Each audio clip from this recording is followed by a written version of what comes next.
सतगुरु भगवान की जय, सनातन धर्मની જય। हेलो। हाँ जय गुरुदेव। जय गुरुदेव। हाँ, वो તમારા વિડીયો બહુ મેં જોયા છે। हाँ हाँ ગંગા સતીના વિડીયો, ગંગા સતીના ભજન બી ખાસા ગાઉં છું। हाँ हाँ ગંગા સતીના બહુ તમે મતલબ જ્ઞાન સારું કરો છો। હા। સ્થિરતા કેવી રીતે, મતલબ શબ્દમાં સ્થૂળતા અને શબ્દની વાત કરી, એટલે સ્થૂળતા શબ્દમાં લીન થાય તો કે તમારું સ્થૂળતા શબ્દમાં લીન થવી જોઈએ એમ। એટલે મારા મતલબ ભજનોમાં ગંગા સતીના ભજનો વિચાર આયા હોય हाँ તો એ શબ્દમાં સુરતા લીન થી કહેવાય। મને એવું બહુ થાય। ના ના, જે ગુરુ વસન લીધું હોય ને આપણે, ગુરુ મંત્ર લીધો હોય એને બસ યાદ રાખવાનો છે આપણે, એનું ભજન કરવાનું, બીજું કઈ આડાવડું આપણે કઈ બહુ વિચારવાનું નથી। જે ગુરુ મંત્ર આપે એ જ વસન છે, અને વસન રૂપી દોરમાં સુરતા જ્યારે બાંધશો ત્યારે મટી જશે જમના માર। જે વસન આપ્યું છે એમાં જ આપણે સુરતા બાંધવાની છે, બીજું કઈ આપણે આડાવડું કઈ ખેંચતાન કરવાની, કઈ ગોતવાનું કે એવું કઈ છે નહીં, ખાલી થવાનું છે આપણે। જે વિચારો આવ્યા કરે, સંકલ્પ વિકલ્પ આવ્યા કરે, ઓલું હું છે ઓલું હું છે, એવું કાંઈ બધું જ ભૂલવાનું છે। ગંગામાના ભજનમાં આ જ આદેશ આપે છે, બીજું કાંઈ કરવાની જરૂર નથી, શાંત થઈને બેસી જવાનું છે આપણે। એ બધું કર્મ કરવાનું, પણ એમાં આસક્ત થઈને નહીં, એટલે એ કર્મ આપણને બાંધી ન શકે। આસક્ત એટલે મતલબ હું નહીં કરતો એવું એ તમે કરવા હા, માંગો? હું કરતો નથી, પણ જો આપણે સંસારી છીએ, સંસારમાં પડ્યા છીએ, તો આપણો તો ભાવ લક્ષ્ય ઈશ્વર પામવાનો છે, પણ આપણી સંસારના વિષયોનું જે સુખની ઈચ્છા આપણને ન હોવી જોઈએ, અને પોતાની કાબુમાં બધી ઇન્દ્રિયો રાખી શકતો હોય, પોતાની ઈચ્છાથી વિરુદ્ધ કાંઈ પણ ન થાય, એ ઇન્દ્રિયો જીત કહેવાય। તો ઇન્દ્રિયો જીત બનો, ગંગામાના ભજનમાં પણ આવે છે, ઇન્દ્રિયો જીત બનો, અને એ શક્તિ આપણી મૂલાધાર શક્તિ છે। આ બધા જ્ઞાની પુરુષો સાધકો જે છે એને કુંડળીની શક્તિ પણ કહે છે, પણ આધ્યાત્મિક ના અંદર અમારા માર્ગની અંદર એને કુંડળીની શક્તિ નથી કહેવાતી, આપણે એને પરમેશ્વરી મહાશક્તિ કહેવામાં આવે। મહાશક્તિ એટલે કહેવામાં આવે છે, પરમેશ્વરી ના નામથી ઈ જ પોકારી શકે જેનો માર્ગ ઈશ્વરનો હોય તે। જે કોઈ શક્તિ પ્રાપ્ત કરવા માંગે છે, મંત્ર સિદ્ધ કરવા માંગે છે, એના માટે કેવલ કુંડલીની શક્તિ છે, એનાથી આગળ કાંઈ કરી ન શકે, ઈશ્વર સુધી પહોંચી ન શકે। ઈશ્વરની શક્તિ, ઈશ્વર આત્મા પરમાત્મા સુધી પહોંચવું છે તો એ પરમેશ્વરી છે, અને પરમેશ્વરીના સ્વરૂપમાં એને આપણે જાણવાની છે। અને ભક્તિ અને પ્રેમથી આત્માનો જ જય હોય તો એ શક્તિ જાગૃત થતા થતા ધીરે ધીરે આપણી નાભી કમળ સુધી આવે છે। એટલે આપણે ત્યાંથી અપાનને જીતવાનો છે। અભ્યાસ દ્વારા અપાનને જીતો, ગંગામાના ભજનમાં આવે છે।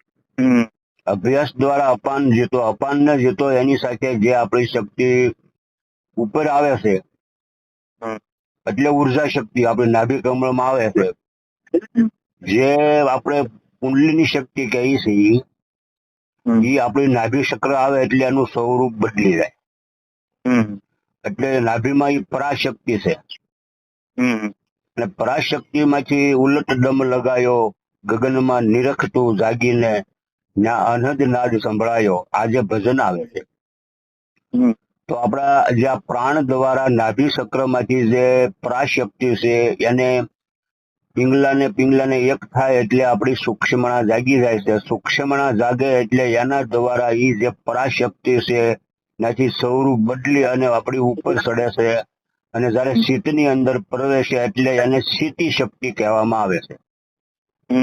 એ શીતી શક્તિ સ્વરૂપ ધારણ કરે છે ત્યારે સાધકને બધા જ અનુભવો એ કરાવે છે। એટલે મતલબ આમાં પર બેઠ્યા બરાબર. બેઠ્યા પછી આમ ધ્યાન લાગી ગયું અને પછી આમ શરીર આપણે નહીં એવું થઈ ગયું તો એ સૂક્ષ્મ નાડી ચાલુ થઈ કહેવાય. હા હા આ તન મન ની સૃષ્ટિ જયારે ભૂલી જાય છે તે આપણી શક્તિ જાગી ગયેલી હોય. પણ શક્તિ જાગી ગયેલી ક્યારે જ હોય કે તન મન ની સૃષ્ટિ ભૂલી જાય અને ગહેરી નિંદ્રામાં જો ગળી જાય, કાંઈ અનુભવ કે અભ્યાસ ન થાય તો એ શક્તિ જાગેલી ના હોય.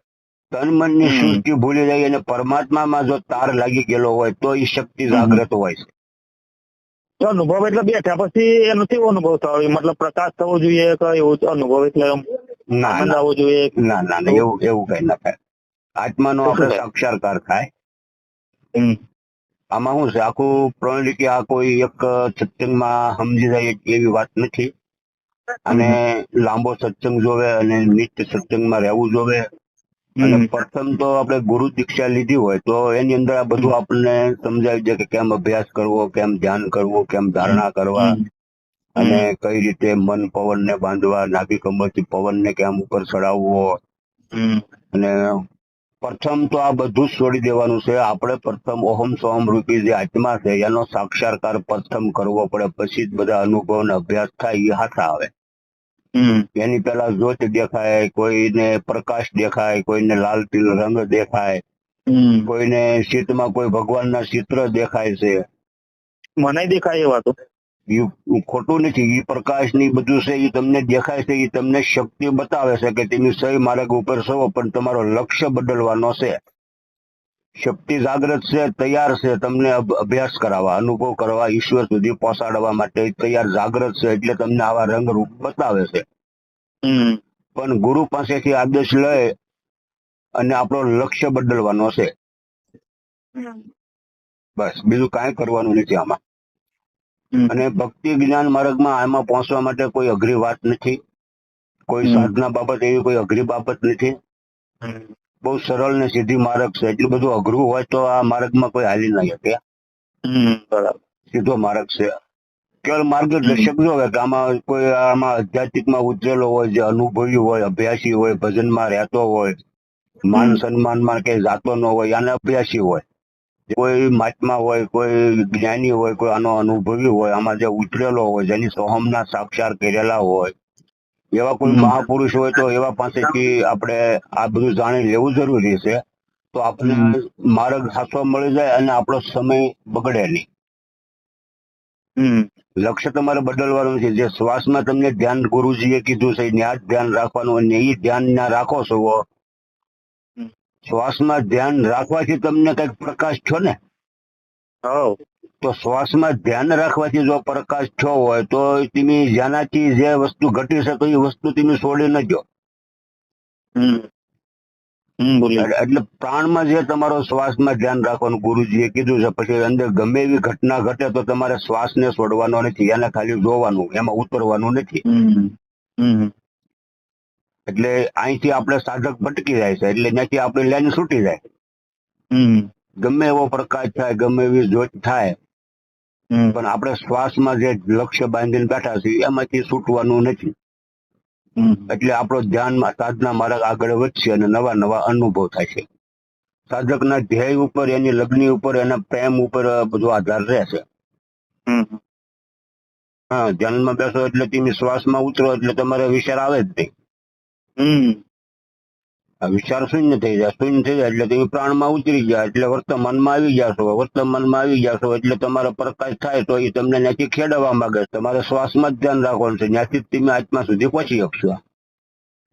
અને પ્રાણના અભ્યાસથી આપણે નાડી શુદ્ધ થાય. નાડી શુદ્ધ થાય એટલે સૂક્ષ્મના જાગી જાય. સૂક્ષ્મના જાગી જાય એટલે આપણે ધ્યાનની પ્રક્રિયામાં ચડી જાય અને આપણે ઓહમ સોહમ જે કહેવામાં આવે છે, સોહમ રૂપી સાક્ષાત્કાર થાય. એ આપણો આત્મા સાક્ષાત્કાર છે. બરાબર. એટલે તમારું લક્ષ્ય બરાબર છે, પણ તમે ધ્યાનમાં બેસો છો અને જે શ્વાસમાં જે ધ્યાન છે એ ધ્યાન નથી હટાવી નહીં દેતા એમ. મતલબ બરાબર છે ને? હા, બરાબર છે. ભલે પ્રકાશ થાય એ કઈ બંધ નથી થવાનું, પણ એમાં તમારે ઉતરવાનું નથી. એ થવા દેવાનું. ભલે થાતે આવે અને પાછું વયું જાય. શ્વાસમાંથી ધ્યાન હટાવવાનું નહીં. એટલે માર્ગ બરાબર છે તમારો. ગુરુની આજ્ઞા પ્રમાણે વર્તવાનું. હમ 84 લાખમાં બધા જીવમાં ફરતા ફરતા ફરતા આપણે પાછા મનુષ્ય અવતાર એક વખત મળે છે. હમ પણ સાધના માર્ગમાં જે સાધક હાલતો હોય એ પાછો 84 માં નથી પડતો. સાધના અધૂરી રહી ગઈ હોય, ગુરુ મંત્ર જેને લીધેલો હોય એને પાછો 84 માં ભટકવું નથી પડતું. હમ એ પાછો મનુષ્ય જ બને છે. હમ એમાં એને ભટકવાનું છે. જ્યાંથી સાધના અધૂરી રહી ગઈ હોય ને દેહ છૂટી ગયો હોય તો હમ પાછો મનુષ્ય અવતાર મળે છે. અને પછી જ્યાંથી સાધના અધૂરી રહી હોય ત્યાંથી પાછી આપણી સાધના પરિપૂર્ણ ની આગળ વધે છે. અને આગળ વધતા વધતા પછી આપણે પૂર્ણતા એ પહોંચી જઈએ છીએ. ચાલો બાપુ, હું શું કેવું કે બે વસ્તુ ભેગી થાય ને પછી આ ત્રીજું ઊભું થાય છે, બરાબર?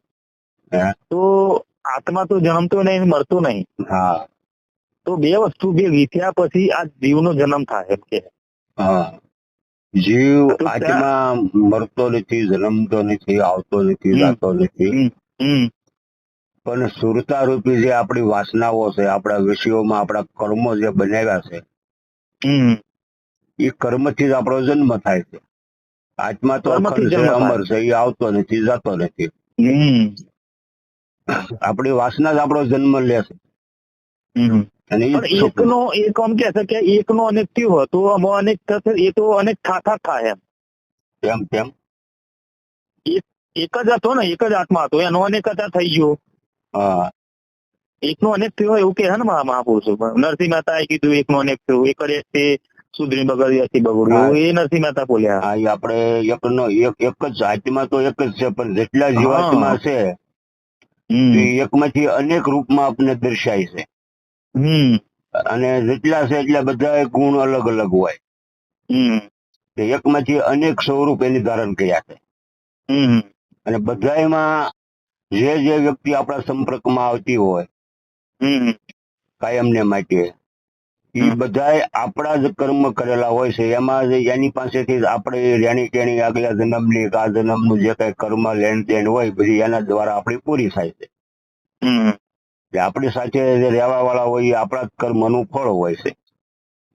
એના દ્વારા આપણે બધું પ્રાયશ્ચિત થાય છે. એટલે સાધુ સંતો કે છે જે થાય છે તે જોયા કરો.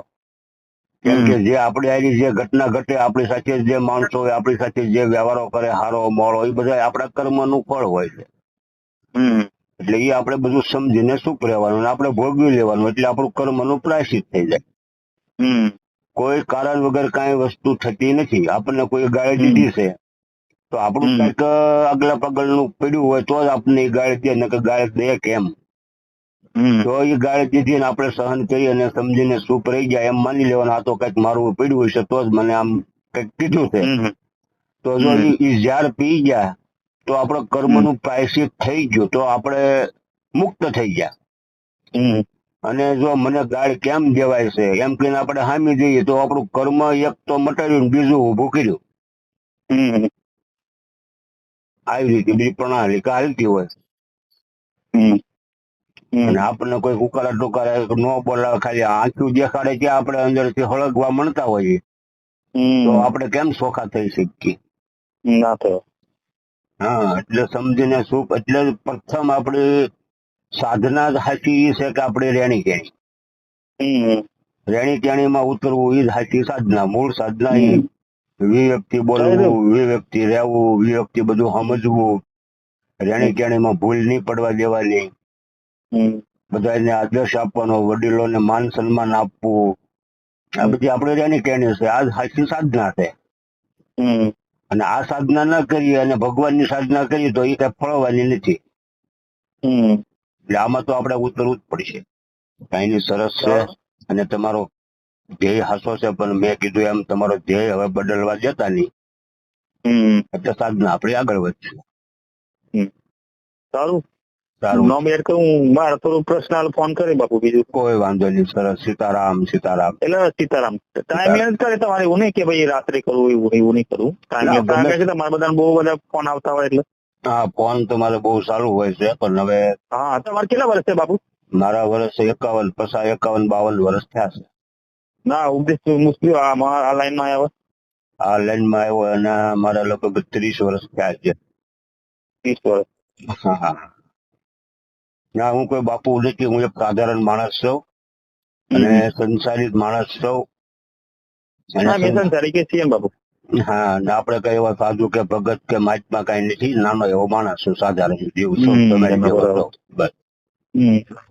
ના ના, તો એ સારું ખુલાસો કરો છો, સારું સારું જ્ઞાન કરો. હા, એ બધું આપણે કાંઈ કરતા નથી. ગુરુ બોલાવે, ગુરુ દિશા જે ગુરુની આજ્ઞા હોય એ પ્રમાણે બધું હાલે એમ. હા એ નહીં, બોલાવા એના ઈચ્છા વગર કશું થવાનું નહીં. એની વગર કશું થવાનું, બોલાવા વાળો એ જ છે. બોલવાનો તો એ જ છે. હા. એ જ બોલાવાનું, એ જ બોલી રહ્યો. સરસ છે. તમારું કામ સારું છે. ધ્યેય બદલતા નહીં, તમે બરાબર માર્ગ ઉપર જ છો. બહુ વિચારોમાં નહીં પડવાનું, આમ છે ત્યાં છે, કાંઈ છે નહીં. આપણે જે ગુરુજીએ જે સમજાવ્યું છે એ માર્ગ ઉપર હાલવાનું, એમાંથી ક્યાં જઈ છટકવાનું નથી. સરસ કામ છે. સીતારામ. સીતારામ. સતગુરુ ભગવાન કી જય, સનાતન ધર્મની જય.